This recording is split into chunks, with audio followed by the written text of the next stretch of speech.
Am I the a-hole for treating my coworker differently after she accused me of SA when I saved her life? I'm a quiet guy and genuinely friendly. I treat all my coworkers as friends.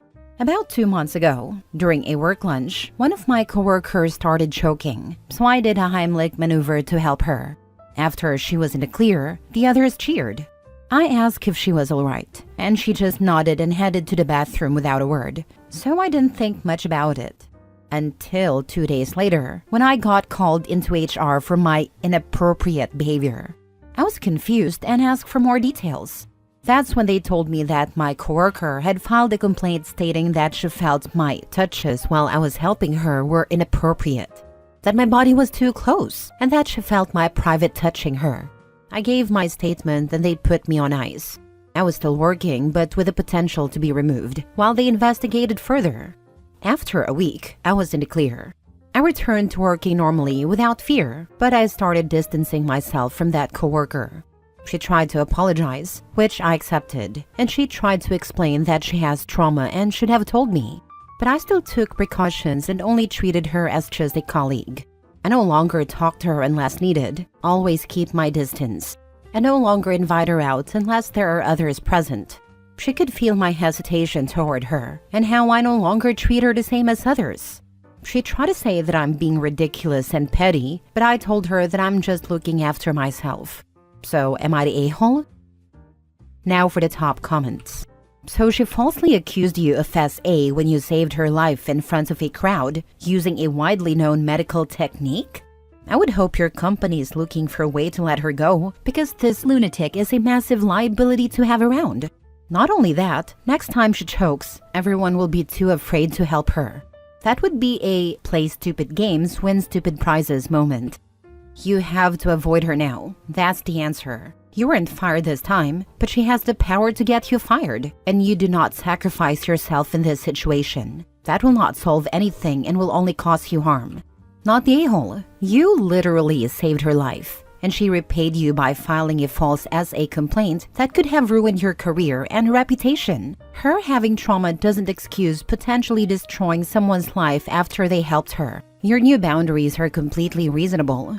Keeping interactions professional and distancing yourself is the smart move to protect yourself. You could have been fired or labeled as a predator over performing a medical emergency procedure. She's upset because she has to face the consequences of her actions. She can't accuse someone of SA and then expect the relationship to go back to normal just because she apologized. You're not being petty, you're being prudent.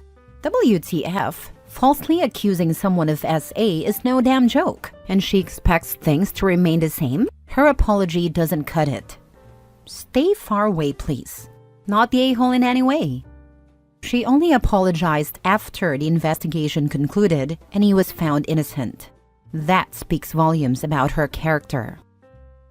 Next story. Am I the a-hole for reporting my coworker to management for touching and smelling my hair? So I, 28 female, work at a tech company and it's generally a relaxed environment. Most of my coworkers are pretty chill, and I get along with everyone, including Tom, 35 male. We work on the same team, but I don't interact with him too much outside of team meetings and casual office chats. That said, things have gotten really uncomfortable lately, and I'm not sure if I'm overreacting, so I need some advice. About a month ago, I was sitting at my desk working, and Tom walked by and, without saying anything, reached over and brushed his fingers through my hair. I was stunned, but I didn't say anything. Just awkwardly laughed it off, assuming it was a one-off thing. But then it started happening more and more. Every time he'd walk by my desk, he'd touch my hair, sometimes lightly running his fingers through it. It started feeling weird, but I just didn't know how to handle it. Then one day, it crossed the line. I was in the break room getting coffee, and Tom came up behind me and smelled my hair. He just leaned in, took a deep breath, and said something like, "Your hair smells so good. What kind of shampoo do you use?" I was completely horrified. I didn't know what to say, so I just muttered a quick answer and walked away. I couldn't believe it. After that, it only got worse. He would sometimes stand a little too close to me when talking, and I'd catch him sniffing the air around me like he was trying to smell my hair again. He'd even comment on it like, Your hair always smells so fresh. I wish I knew what scent that is. I tried to brush it off, but it felt more and more invasive every time. Finally, a few days ago, after I did it again during a meeting, I couldn't stay silent any longer. I felt grossed out and violated. I went to HR and explained the situation, including how Tom had repeatedly touched and smelled my hair without my consent. I told them I felt uncomfortable and had tried to ignore it, but it had gone on long enough. HR assured me they'd take care of it. A couple of days later, Tom came to me visibly upset. He asked why I went to HR and said, I didn't think it was a big deal. I was just complimenting you on your hair. It's no different than someone saying they like your shoes. I told him it wasn't just a compliment. It was an invasion of my personal space, and I had asked him to stop before, but he didn't listen. He then said I was overreacting, that I was making things awkward, and that I should have just told him to stop instead of reporting him. A few people from our team have been talking about it, and some say I made a mountain out of a molehill, that I should have just handled it directly with him. Now I'm feeling conflicted. I don't want to be the person who overreacts, but I also feel like his behavior was crossing serious boundaries. Was I wrong for going to HR? Should I have just told him to stop? So, am I the a-hole for reporting Tom to management instead of just asking him to stop? Not the a-hole. That was seriously creepy behavior. I don't know how you let him even touch your hair to begin with. I think being a woman makes you allow things that you shouldn't allow. In the future, don't allow anybody to invade your personal space in any way. Seriously, you have nothing to feel guilty about. Nothing. It's also sexual harassment, especially if he's saying that it's the same as a compliment to your shoes. It is not. I'd also report that he came and berated you about the situation to HR, since his answer should have been okay and then stopped interacting with you. Be safe. Report his reaction to HR. He needs to understand that his behavior and his reaction are both unacceptable. Don't let him intimidate you into accepting this kind of behavior. This absolutely qualifies as harassment and could end up creating a toxic work environment for you. When I was in my 20s, I had very similar experiences. It took decades for me to learn how to stand up for myself. Please, OP, listen to your gut in these situations. Don't worry about your coworkers' opinions. Seriously, when you eventually leave your job, you won't ever hear from half of them again. What's most important is that you are comfortable in your place of work. Next story. Would I be the a-hole if I bought emotion-activated door chime from my office because my partner keeps scaring me? Me and my partner both work from home. During the day, I work out of his spare room and he works out of the living room.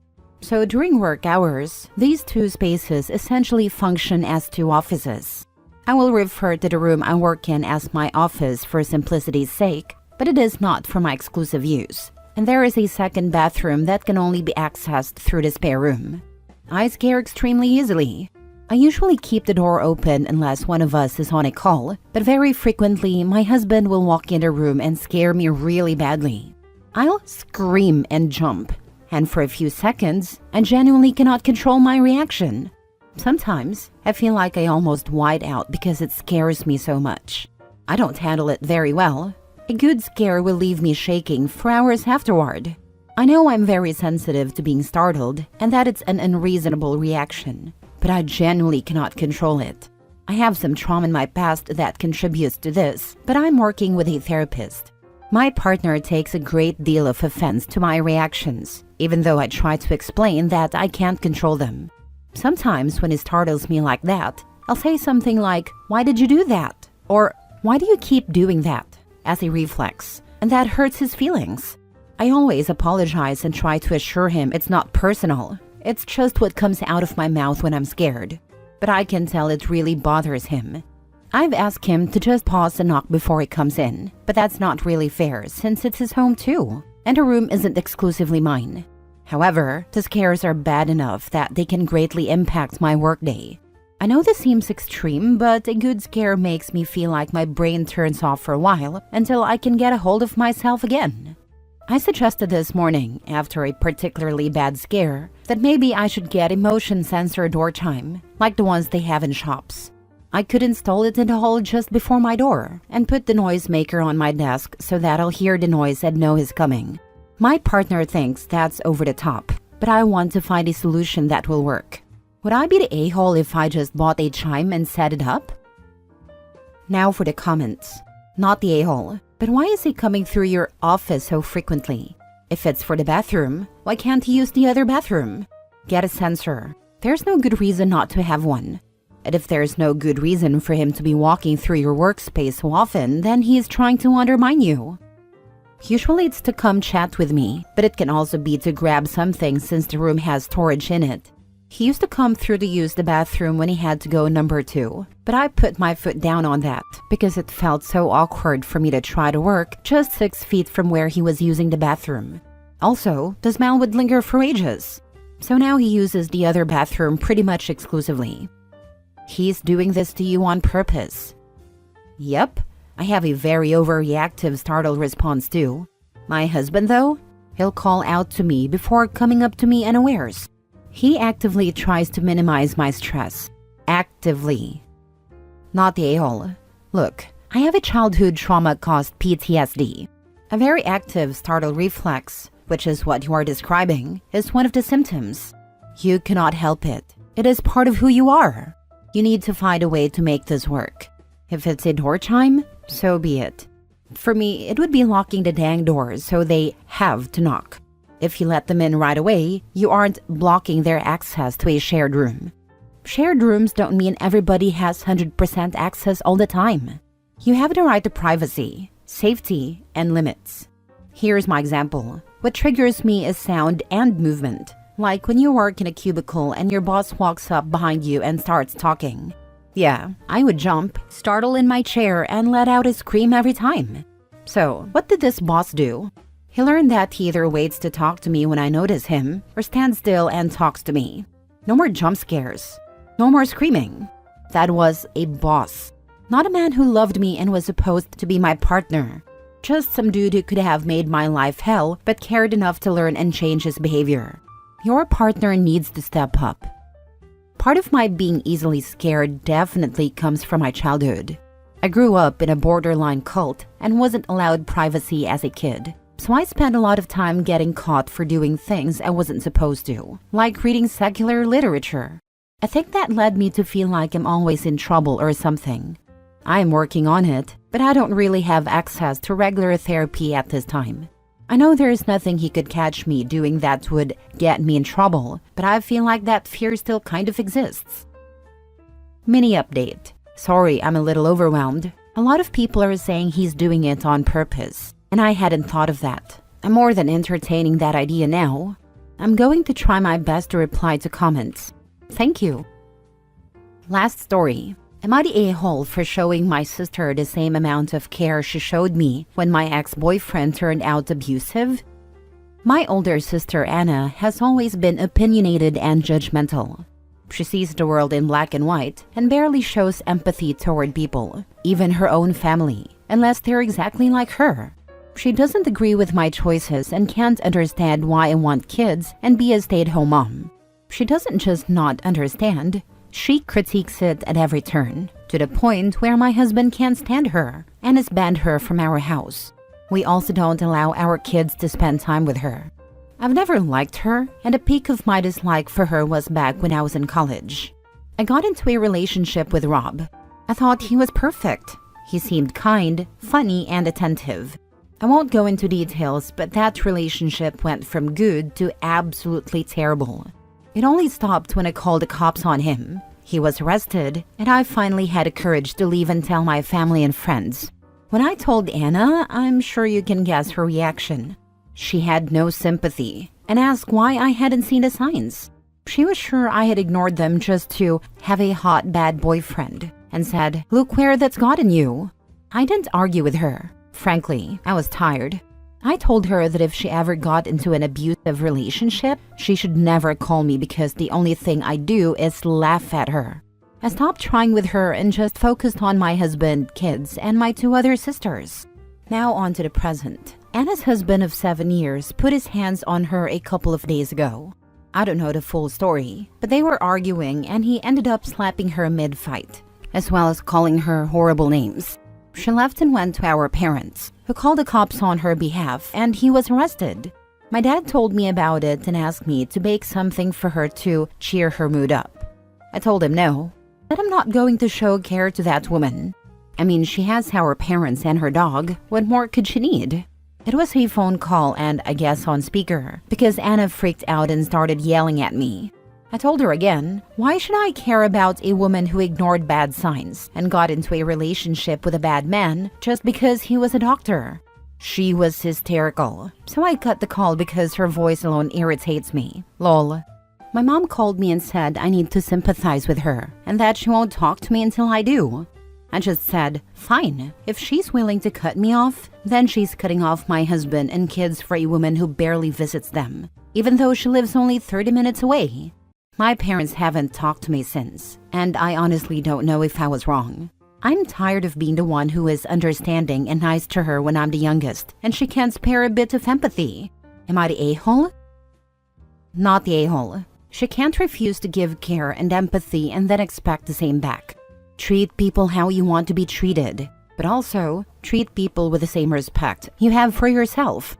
She didn't have either of those, so if your parents want to deal with it, let them. Focus all your energy on your family. At least you didn't marry your abuser. Tell mom, I'm treating sis the same way you treated me when my ex abused me. She set the standard. I'm just playing by her rules. Not the a-hole. Not the a-hole. I would write or talk to your parents and tell them what your sister did and said when you were abused. You are only following her example of treating her the same way. This way, they are aware of how rotten she was to you. Not the a-hole with a caveat. Do your parents know the extent to which your sister has alienated you? Or are they putting this down to sibling rivalry? Excellent point. It's important that the parents understand why you are behaving the way you are, OP. You do need to talk to them about it outside of when your sister is on the phone. I hate when people have someone on a call and don't tell you. It's highly inconsiderate and downright rude. Anyhow, be sure they understand how she treated you when you were in that situation. They will probably think you need to be more understanding since you have been through it. Tell them it's the opposite. You needed support then and she belittled you. Because of that, you cannot support her now. It was hurtful and you are still angry. Parents tend to leap to support the child that's having emotional stress. It's pretty natural. They just need to understand why you can't. If they push it, just go low or no contact for a little while until things die down. Then you can have a talk with them about what happened and why you had to stand on your ground. You probably sounded pretty cold and heartless to them in this situation. Once it calms down and they're able to look at the bigger picture, they may be better able to understand where you are coming from.